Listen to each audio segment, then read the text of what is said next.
Assalamualaikum warahmatullahi wabarakatuh.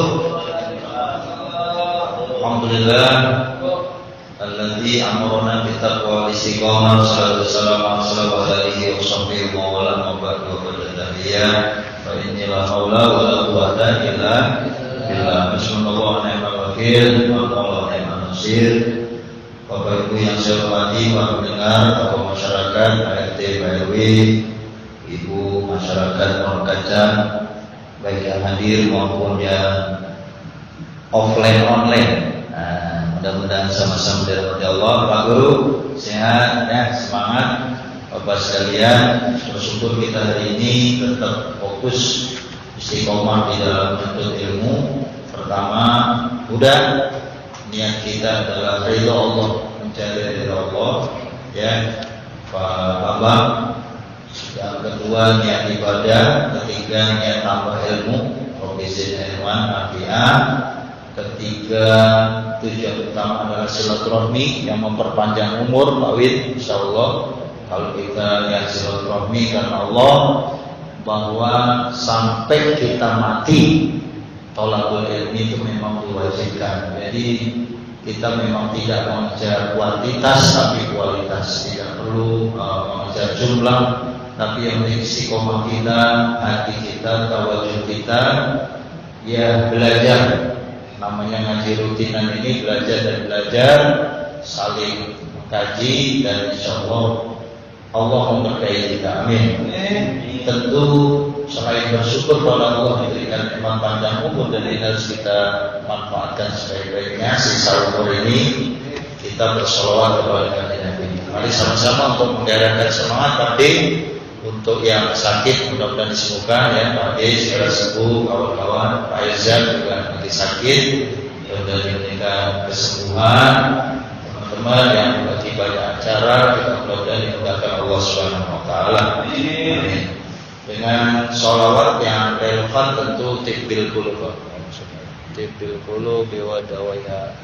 Allahumma sholli ya Allahumma sholli ala sayyidina Muhammadin tibbil qulub wa dawaiha sama wa afiyatin abdani wa shifaiha wa nuril absari wa diyaiha wa ala alihi wa sahbihi wa sallim. Sallallahu alaihi. Mudah-mudahan yang sakit ini doanya ya, banyak-banyak tibbil qulub, baca sholawatnya. Bapak sekalian yang saya hormati, hari ini kita hadis keempat, karena hadis ketiga itu pernah saya sampaikan dalam kitab pembahasan Riyadhus Shalihin terkait iman, Islam dan ihsan. Islam, iman, ihsan. Tapi hari ini kita lompat ke hadis yang keempat dari kitab Al-Arba'in An-Nawawiyah. Kitab Arba'in artinya 40 hadis. Hadis kita hari ini adalah hadis yang keempat di bulan Muharram, bulan Syuro, tanggal Jumatnya tanggal 5, Sabtu ini tanggal 6 Muharram, minggunya 7 Muharram, nanti santunan anak yatim 10 Muharram, insyaallah ya. Dikit-dikit kita santuni nanti semaksimal mungkin, semampu kita saja. Bismillahirrahmanirrahim. Al-hadis Surabi bermula hadis yang keempat dari Abi Abdurrahman Abdullah bin Mas'ud radhiyallahu yang Allah ridha anhu kepada Abdullah bin Abi Mas'ud qala berkata, siapa? Abdurrahman Abdullah bin Mas'ud. Haddatsana telah menceritakan kepada kami Rasulullah SAW, siapa Rasulullah? Wa huwa shadiqul masduq. Julukannya as-shadiq yang maha benar, al-masduq yang dibenarkan.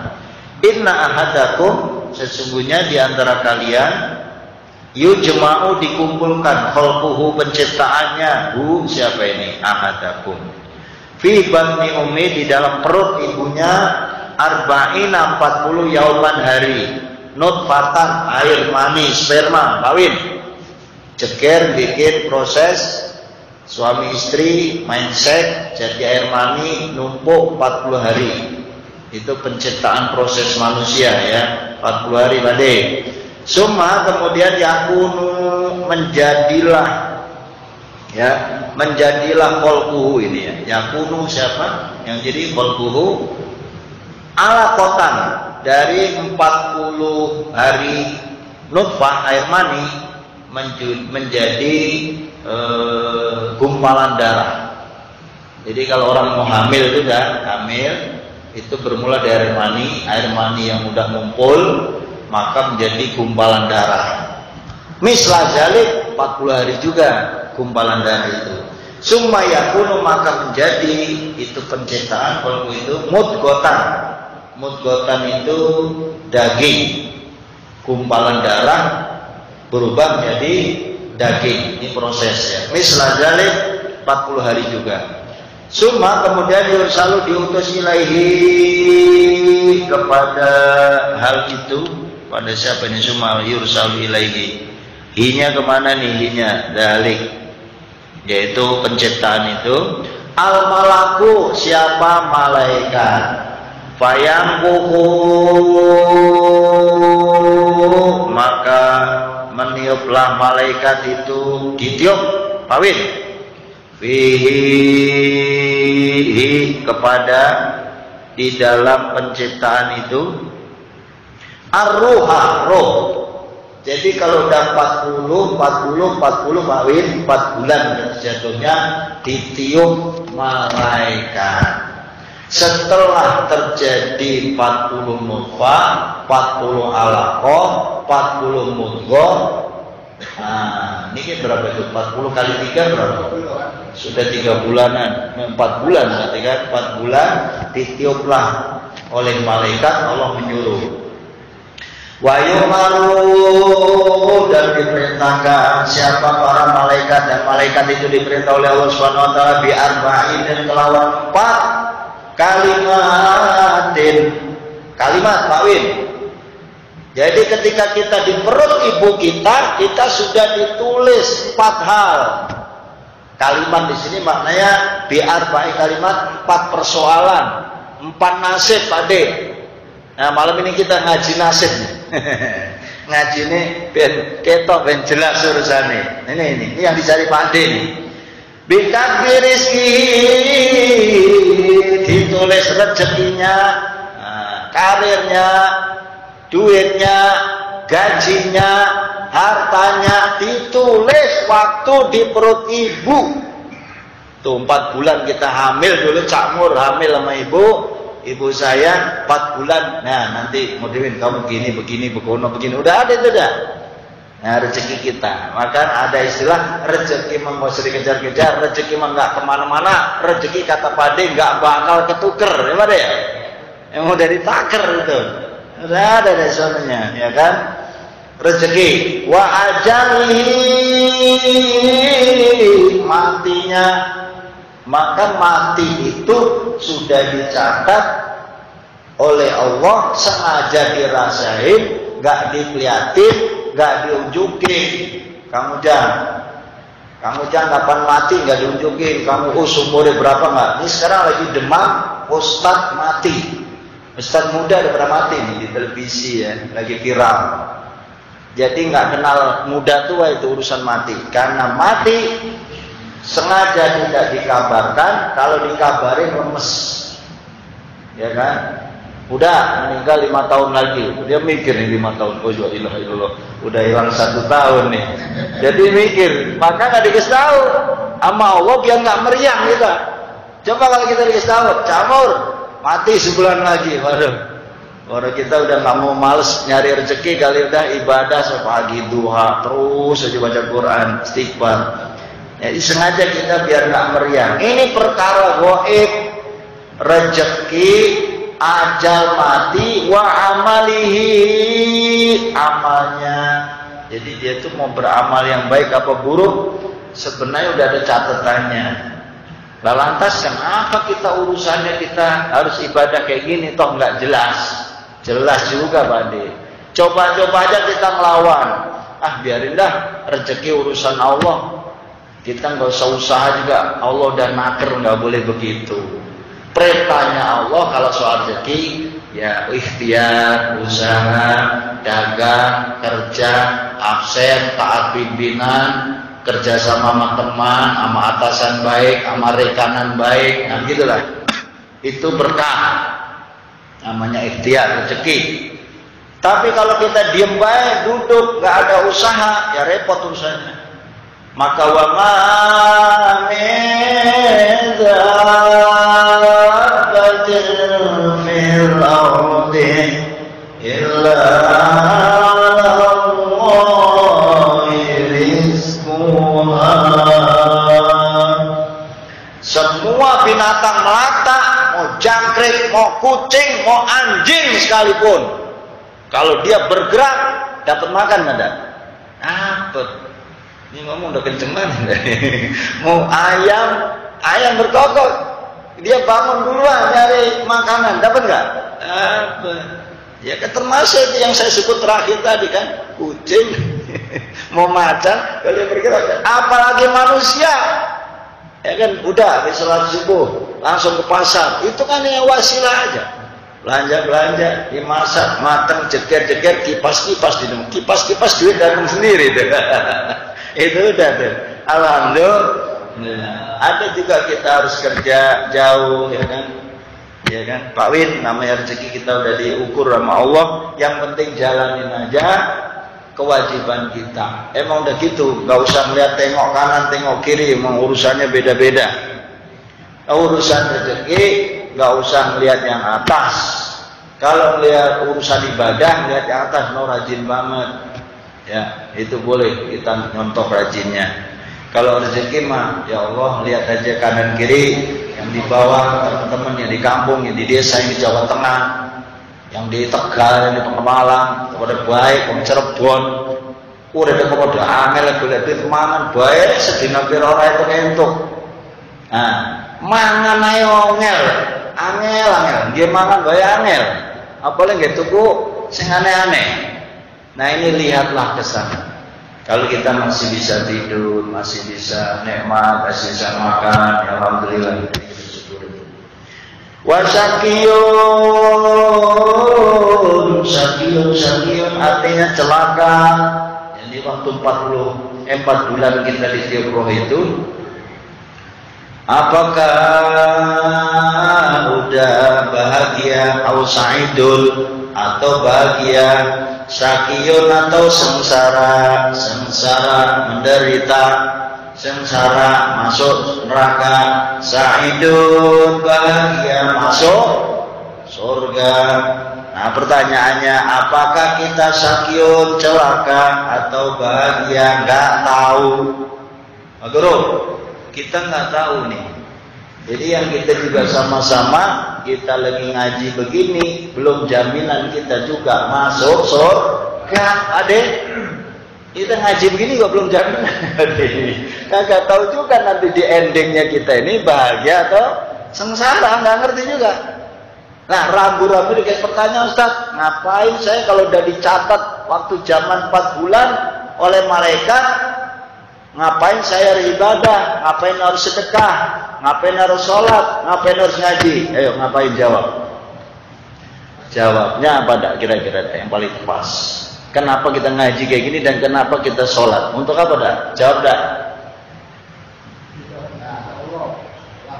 Kan bisa tercapai, dapat endingnya yang bagus. Endingnya yang bagus. Jadi ending itu yang dicari. Karena kita nggak tahu juga di ujungnya, ada ya? Karena tahu kita dapat cewek cantik terbawa air, tahunya mati. Iya. Benar juga itu dah. Udah kita jadi orang benar gitu deh. Udah sholat, udah apa? Endingnya mati. Dan matinya mati yang tidak baik. Naudzubillah.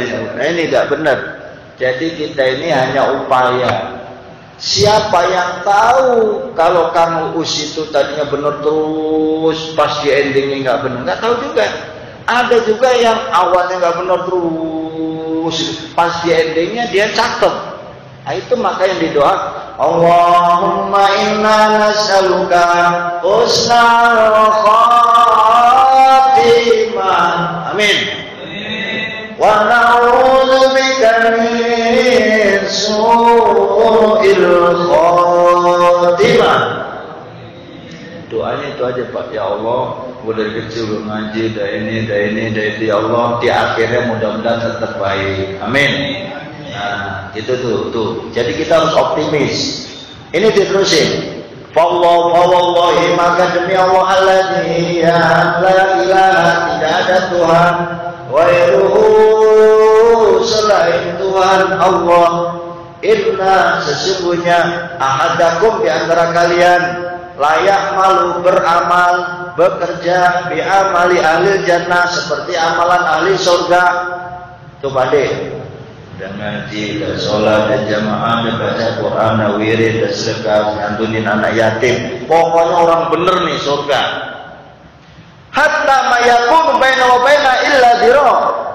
Padahal masuk surganya tinggal sejengkal lagi. Ini orang bener. Mudah-mudahan kayak gitu. Misalnya kalau kita ngaku orang benar, kita nggak boleh kan ngaku-ngaku. Misalnya kita dicap sudah benar, ini belum jaminan Pak. Bapaina ila dzira, sejengkal lagi fayasbiqu alil kitab, tapi mendahului kepada orang itu Alkitab, ketentuan dari Allah. Waktu dicatat 4 bulan di perut ibunya, fayamalu fi amalina, pada pas di akhir endingnya dia mengerjakan perbuatan ahli neraka, fayadkhuluha, maka dia masuk neraka. Naudzu, nangis kita Pak. Kalau kita udah benar-benar banget pas terakhirnya kita ngerjain amalan neraka, kita masuk neraka. Ya. Wa inna hadakum, demikian juga sebaliknya, salah seorang di antara kalian layak malu yang beramal di amalinar, padahal dari kecil dia ahli neraka, tukang ini, tukang itu, tukang ini, tukang itu, hatta sampai apa-apa yakunu menjadi bainau antara dia wa baina, dan antaranya illa diraun fayasbiqu alil kitab, dia masuk neraka. Pekerjaan orang neraka seolah-olah tidak. Kayaknya itu orang kayaknya itu orang. Nah, ini makanya kita nggak boleh tidak boleh menyetempel bahwa orang itu masuk neraka, nggak boleh.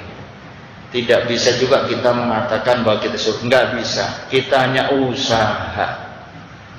Syukur-syukur aja pas lagi sujud, Allahu Akbar, nggak bangun lagi deh. Innalillahi wa inna. Nah, itu enak tuh, kamu lagi ngaji Yasin wal Qur'anil Hakim plus. Alhamdulillah. Banyak juga lagi baca doa meninggal. Itu yang diharapkan. Amin ya rabbal. Nah, ini orang yang dari kecilnya juga berbuat maksiat aja, jangan pesimis, jangan kecil hati. Jangan dia bilang, ya gua kayaknya biar gua berubah juga kayak gua neraka gua mah. Jadi dia memvonis dirinya. Gua kayak umur segini kayak gua neraka deh, gua udahlah lu aja jadi yang benar lu. Gua begini aja. Ini nggak boleh juga Pak. Namanya pesimis. Padahal belum tentu dia ahli neraka, enggak. Jangan menjustis saya neraka, nggak boleh. Saya surga nggak boleh juga. Karena di happy endingnya tadi dah. Ya, kita hanya upaya mudah-mudahan di akhirnya itu ahli surga. Amin. Upaya malu bi amali ahli jannah, kemudian orang yang ahli neraka itu yang seolah-olah jelek itu, kemudian di akhir endingnya dia mengerjakan perbuatan yang baik, fayadkhuluha, maka dia masuk surga. Rawahul Bukhari Muslim. Ini hadis riwayat Bukhari dan Muslim. Nah, Bapak sekalian, singkat cerita hadis keempat arba'in ini, pertama, kesimpulannya nih ya. Manusia itu proses pembuatannya ada 4 proses saja. Jadi ini kita bersyukur ada peranan ayah, ada peranan ibu. Tidak ada kita kalau nggak ada bapak dan ibu. Maka proses produksi setelah akad nikah, saya nikahkan, saya terima, sah, kita berhubungan seks suami istri, jadilah anak kita melalui proses yang luar biasa. Di tengah-tengah proses itu ada Allah menentukan nasib kita. Apa itu nasibnya? Yang tadi, masalah rezeki, masalah mati, masalah perbuatan, masalah bahagia, celaka, kita nggak tahu. Semua ini adalah perkara yang gaib. Apa dah? Gaib. Waktu kita ngaji tafsir Jalalain, apa tafsirnya? Alladzina yu'minuna bil ghaibi wa yuqimuna as-salata wa mimma razaqnahum yunfiqun. Salah satu sifat orang muttaqin itu alladzina yu'minuna bil ghaib, percaya gaib. Rezeki itu gampang gaib. Gua berangkat pagi-pagi nih kerja, bismillah ya Allah, kewajiban gua ibadah, gua absen, gua ke kantor, soal rezeki urusan Allah. Pagi-pagi kita ke pasar, urusan rezeki nanti maghrib isya, gua hitung duit gua berapa, urusan udah nggak ini Pak, nggak bisa juga. Itu kok orang jalan kayak gampang banget ya, rezekinya kayaknya gampang banget. Ya udah garis tangan yang ditetapkan oleh Allah Subhanahu wa taala. Itu semua hanya ujian. Pada dasarnya mana yang terbaik. Kalau dalam surat Tabarok, apa-apa pasti apa? Sama-sama ya. Alladzi khalaqal mauta wal hayata liyabluwakum ayyukum ahsanu amala wa huwal azizul ghafur. Itu Pak. Alladzi khalaqal mauta, diciptakan mati, wal hayata hidup, liyabluwakum, untuk diuji.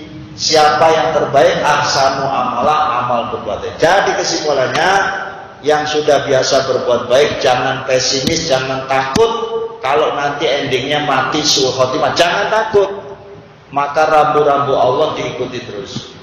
Yang sama-sama biasanya memang ahli maksiat, durhaka kepada Allah, nggak mau ibadah, jangan takut juga, jangan kecil hati dia ahli neraka, jangan. Menggapailah maghfirah Allah, kali-kali tobatnya diterima. Sebelum kuncinya mati, gak boleh diponis surga dan neraka. Tidak boleh kita mengatakan diisi fulan masuk neraka, masuk surga, gak bisa. Ponisnya itu idza jaa ajaluhum la yastakhiruna sa'atan, atau qul innal mautal ladzi tafiruna minhu fa innahu mau. Udah lari ke Amerika, ke Jepang, ke Palembang, ke Medan, pulang kampung ke Padang. Kalau matinya memang di Pondok Kacan, mati. Karena nggak ada yang bisa milih-milih. Ini Cak Mur matinya di Ngawi, bisa aja gua pas lagi pulang kampung kita mati. Emang sudah garis begitu. Ada orang lagi ngerokok, lagi santai, mati. Ada nggak? Ada Pak, mati nggak harus sakit di rumah sakit. Jadi nggak usah takut Pak. Yang naik pesawat, nanti kalau pesawatnya jatuh, gue mati. Nah, emang matinya di pesawat. Ya, jangan takut juga kita ombak. Kalau ke Pulau Seribu naik kapal Pak Win. Di Bima NTB ada kapal. Ini kapalnya kalau pecah gimana? Kapal ombak nih kalau ada apa dah? Ada ombak yang gede, kapalnya nyungsep, mati kita, nggak bisa berenang. Kata kita, kalau Allah belum bikin mati di lautan tuh nggak bakal mati Pak. Itu keyakinan harus gitu Pak. Makanya mati nggak dikasih tahu. Kamu besok pagi ente mati. Nah kira-kira apa yang kita lakukan? Kira-kira, wah sembahyang terus dia, ibadah batal kentut, wudu lagi. Bini dicuekin. Baca Quran enggak, gua besok gua mati soalnya, besok mati. Tapi kasih tahu sebulan lagi, waduh, kagak mikirin kendaraan, nggak mikirin gaji. Iya, itu rahasia Allah. Soal rezeki kita nyusah. Soal mati, ya Allah kapan kek saya matinya? Yang penting tolong matikan saya husnul khatimah. Amin ya rabbal alamin. Astagfirullah Rabbal baraya. Astaghfirullah minal khotoya. Rabbi zidni ilman nafi'an wa wafiqni amalan maqbula wa tub alayya taubat nasuha wa tub alayya taubatan nasuha. Allahumma salli wa sallim wa barik alaihi. Kurang lebihnya mohon maaf. Assalamualaikum warahmatullahi wabarakatuh.